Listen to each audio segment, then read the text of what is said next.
с нашата пациентка Борислава, която вчера оперирахме поради глобална дискова херния. Разкажи на нашите зрители какво се е случило преди операцията, как беше, как дойде при нас. С пареза на десния крак не можех да се движа. Преди операцията колко време те болеше десния крак? 6 месеца. Много силни ли бяха болките? Много силни. Можеш ли да спиш през нощта? Не. Тук усещах силна, много силна.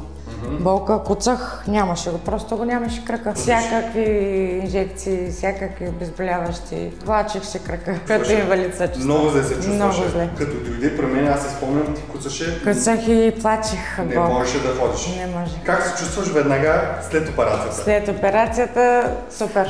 Движа се.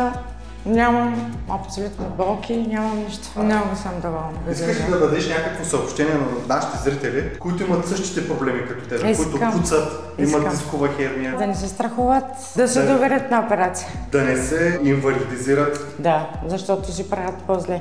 Колкото по-бързо, толкова по-добре. Сега се чувствам много добре. Нямам абсолютно никаква болка. Затова ви да ги казвам, че връщаме усмивката на хората, защото да живееш 6 месеца в болка, да не можеш да спиш, да плачеш постоянно, това не е живот. Много лошо, вярвайте. Вярвайте, че е така, наистина е така. Благодаря ти много за доверието. Благодаря за всичко, докторе.